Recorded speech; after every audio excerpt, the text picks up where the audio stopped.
আসসালামু আলাইকুম বন্ধুরা, আজকে রান্না করবো বিয়ে বাড়ির স্টাইলে মুগের ডাল ভুনা। সেটা তোমাদের সাথে শেয়ার করলাম। আমি মুগের ডালটা লাল লাল করে খালি খোলায় তেলে ধুয়ে নিয়েছি, সাথে আলু কেটে দিয়েছি।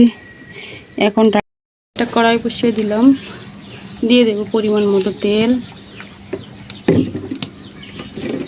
তেলটা দেওয়ার পরে দিয়ে দেব অল্প কিছু আস্ত কাঁচামরিচ,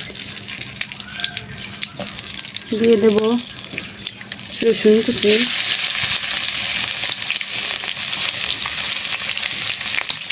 দিয়ে দেবো পেঁয়াজ কুচি,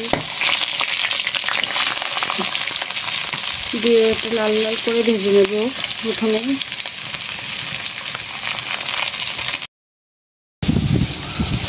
মশলাটা আমার লাল লাল করে ভেজে নিয়েছি। এখন দিয়ে দেবো কিছু গোটা মশলা, দিয়ে দেবো তেজপাতা, দারুচিনি, এলাচ, লবঙ্গ,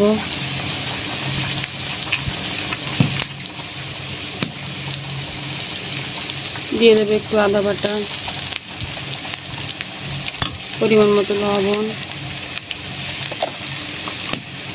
দিয়ে দেবো শুকনো মরিচ বাটা,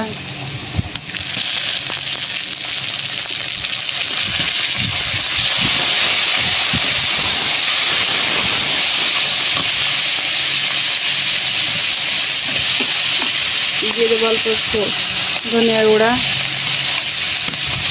দিয়ে এটা ভালোভাবে কষিয়ে নিই। এখন দিয়ে দেবো আগে থেকে কেটে ধুয়ে রাখা চর্বিটা,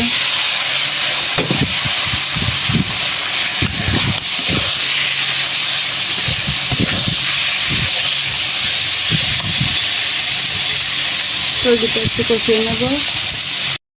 কষানো হয়ে গিয়েছে। এখন আগে থেকে সিদ্ধ করে ডালটা কিন্তু সিদ্ধ করে নেই, আগে থেকে ভেজে ধুয়ে রেখেছি। ডালটা দিয়ে দেবো, দিয়ে দিয়েছি তার সাথে পরিমাণ মতো কিছু পানি দিয়ে এখন ডালটা কষিয়ে নেব। হলুদটা এখন দেই না, হলুদটা ডালটা গলে যাওয়ার পরে দেব। দেখুন আমার ডালটা প্রায় গলে গিয়েছে। এখন দিয়ে দেব পরিমাণ মতো হলুদ,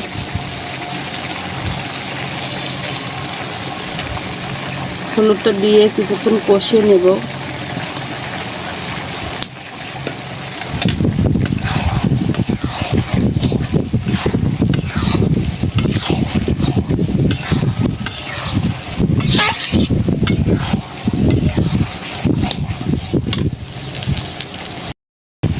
ডালটা কষানো হয়ে গিয়েছে প্রায়।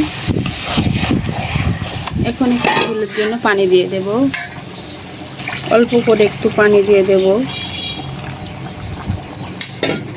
দিয়ে আরও কিছুক্ষণ জাল করে নেব। কিছুক্ষণ জাল করে নিয়ে ফিরে আসবো আবারও। মুগের ডাল ভুনাটা প্রায় হয়ে এসেছে।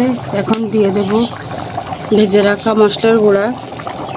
এখানে দিয়েছি জয়ত্রী, জয়ফল, এলাচ, দারচিনি, জিরা, আর দিয়ে দেব একটু ধনিয়া গুঁড়া।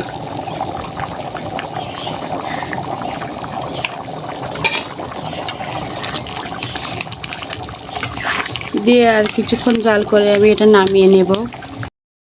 আমার ডালটা নামিয়ে নিয়েছি, উপর থেকে আরও একটু ভাজা মশলা ছড়িয়ে দিয়েছি। ডালটা কেমন হয়েছে কমেন্টে জানাবেন। কিন্তু সবাই ভালো থাকবেন, সবাইকে আল্লাহ হাফেজ।